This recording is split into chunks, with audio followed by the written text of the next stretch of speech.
Hello and welcome to another Writerly with Drinks with me, the tea drinking author, Michael Jex. Now, I've been doing a fair few videos on notebooks recently, but sorry to bore you again.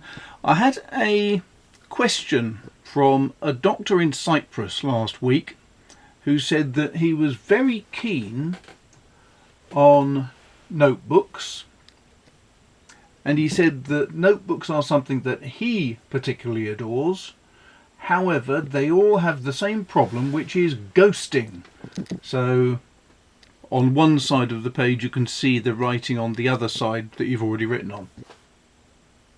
So he said, I hate this and avoid it by skipping to the back of the next page. Not very economical. The only notebook I find that is perfect is the Smithson, a UK company, but it is very expensive, so I'm wondering if I can recommend a brand of notebook that has zero ghosting. Now that's a really interesting one, because as I said to him, ghosting is a bit of a matter of opinion. Some people find even a marginal little bit of showing through to be utterly unbearable, whereas others, like me, I have to admit, find that a little bit of ghosting doesn't really matter, because whatever I'm writing that day is going to cover over any of that ghosting. So I thought it would be interesting, just having spoken to him sort of over the internet, to think, well, what sort of impact do I have? Now, I've mentioned that I do a lot of sketching. So here's one of my sketchbooks. And what's very clear, looking through it, is that there is some appalling ghosting, actually. It never occurred to me before, but just looking at it now, it really does demonstrate not very good impact. So let's just say there's a rough sketch of a Bernese mountain dog cuddled up. Now on this page, now of course the problem is I can't tell whether you can see this, so I'm just going to hold it like that and hope that there's a bit of a focus going on. Now for me, I can see the perfect outline of the ridgeback, which is the previous sketch. In the same way, here is a strange looking man, which is perfectly clear to me. I can see his hair, I can see his glasses, I can see his face. And if I try to turn the page, there we go. So there you are. Now that was done with black ink. That's carbon black from my Pilot Preppy, so it's Pilot Carbon Black, whatever you call that ink, which is brilliant for watercolouring and so on, because you can wash straight over. But as you can see, with this, quite a lot of my pictures are done one side of the page only, because the ghosting, even to me, was quite noticeable. Now, this is Paper Republic paper. It's their standard, I think it's 70 to 80 GSM. They are very good, efficient notebooks, don't get me wrong. But if you really don't like ghosting, then it's going to be a problem. But let's just look here, and I have a perfectly adequate picture of my ridgeback curled up in bed. There was a big and actually very dark picture on the previous page, but the picture of the ridgeback didn't deter me on there, and the picture of the Bernese didn't deter me on there. So ghosting is very much a matter of how I feel at that time. Now I have here a book from Paper Republic. Now, I love Paper Republic paper. I really like the fact that they do these bound style books. So they're actually stitched and glued. And that means that when you open it, it will open flat. And it's very easy to write on. I also like the size of the lines. There's a good distance between each.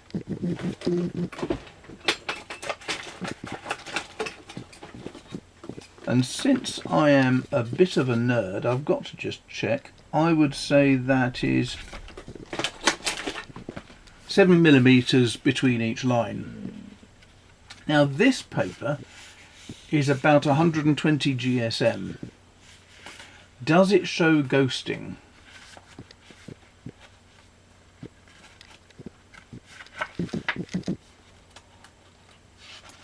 This is some strong, it's KWZ Baltic Memories. Absolutely no show through whatsoever. Now I have used Smithson paper and I find this to be remarkably similar. Now the difficulty is Smithson notebooks they're certainly not cheap. This paper certainly isn't either. It's over £18 now. You will get a 20% discount for your first order. I'm not sure if it goes beyond that. But then, even then, you have to pay UPS to get it posted to you. And UPS is not cheap. So I love every aspect about that book, apart from the fact that it is really very expensive. So what alternatives are there? Looking at A6s, you all know one of my favourite firms is William Hanna. And there are damn good reasons for it. One is the quality of the paper, which is just superb. Now, each of these is 115 GSM, and I can see no ghosting whatsoever on any of my notes. And it doesn't matter what the type of ink, what the type of pen is, nothing else. These William Hanna notebooks are superb, and they are £12 to get 3 of them, which gives you 120 pages. Now when I was looking at the Paper Republic books, they're superb, but they only have about I think it's 96 pages in the pocket sized. The William Hanna, if you buy 3 of these, they're £12, but the postage is significantly reduced. So when I bought 6 of these notebooks, that came to... No, in fact, I bought 3 of them, and that came to, I think it was only about £3 for postage. But of course that's postage within the UK, so it is going to be cheaper.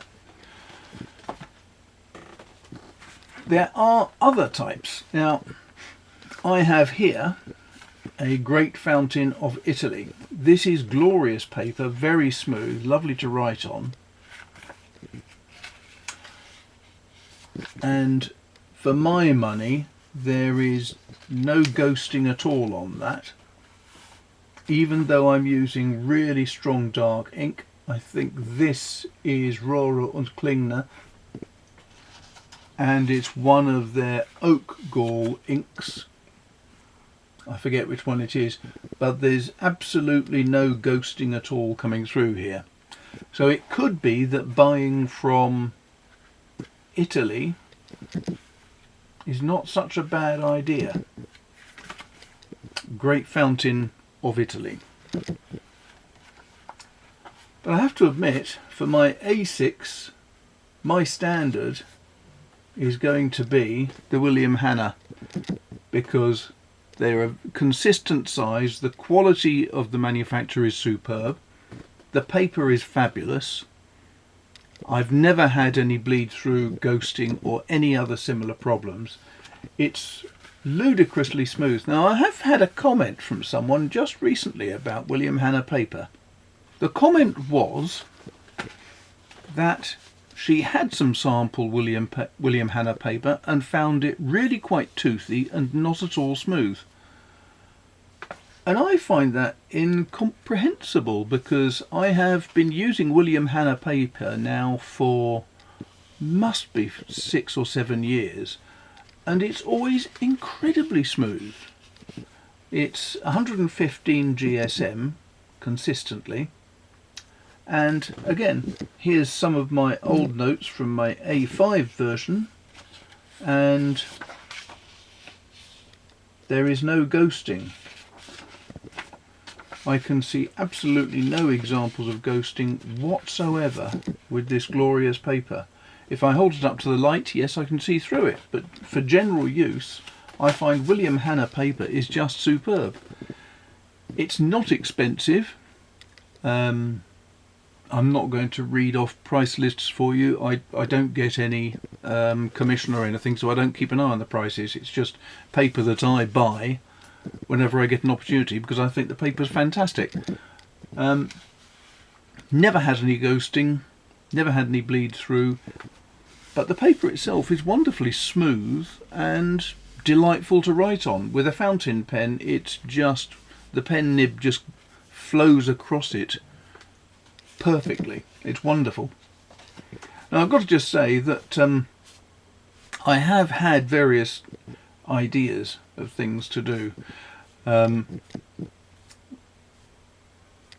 One thing was, I decided, would it be possible to make my own notebook in the same style as the Paper Republic, sorry. And so I took 3 William Hanna notebooks, this type, unstapled them and stitched them together really badly at about midnight last night, just to see if it would work. And yes, it does work. It does mean I've been using a Coptic sewing system, and it does mean you get notebooks that open absolutely flat. Is it worth it? Well, it's very inelegant, and the fact that you've got all this stitching means that it's much fatter than it should be at the spine. So you can see there that when I clutch it together at the top end compared to the spine, it's 50% fatter perhaps. So no, it's not, I don't think, going to be the best way of doing things. I may have to look up alternative methods of binding. This is, as I say, the Coptic binding approach, which is okay. I mean, as a first pass, it's not too bad, is it? But doesn't produce the sort of result I wanted. Now, the only follow-up to that is whether or not the good doctor from Cyprus was actually talking about A6 style notebooks, or whether he was talking about A5 or A4. Now, my standard, when I go bigger than A6, is either William Hanna A5, just drop something on the dog, excuse me. Mustn't drop a pin aid a pen on a Bernese mountain dog that chews everything. The one I really love using is this. It's the Odyssey notebook. I forget how much it cost now. I bought this some time ago, and it has Tomo River, which is rather nice, and each of the pages is numbered, which is a really nice feature. And because it's Tomo River, it's quite thin paper. This is the 68 GSM, I think, but I can see through it, and that is a problem with Tomo River. It doesn't matter whether it's the, it's 52 and 68 GSM, I think, that Tomo River does. Both of them I find ghosting is quite prominent. The one that I'm really interested in, which I haven't tried yet, is the Midori style of notebooks. Now, they are pretty much available anywhere. I don't think the postage to anywhere should be outrageous, but the quality of the paper is very much the same as William Hanna. So that might be an alternative way to go. But it depends on what size of notebook you're looking at and everything else. Anyway, hope that was interesting. I've got to go now because I've got a friend arriving very shortly to have a cup of coffee and have a chat. But If that was interesting, please hit the like button and subscribe, and you can buy me a coffee if you want, or you can do any number of other things. No videos of the dogs again today because I've just been too busy. In case you're interested, what have I been working on? I've been working on this, Blood of the Innocents, which is going to be published on the 25th, I think, of June. So if you really want to help support an author, what you can do is you can nip over to your favourite bookshop and pre-order Fields of Glory, which will be out on the 25th of April. Jolly good book, it has to be said. The first of the Vintner series. I am currently writing the fourth in the Vintner series, which is going to be called something other than Book 4 Untitled, which is the current title and name for that book. I'm hoping that inspiration will strike at some point during the writing, and therefore it will get a name that sounds rather more marketable. I think that my marketing and sales team at Boldwood Publishing are also hoping that I come up with something a bit more marketable, because Untitled Book 4 doesn't really appeal very much even to me.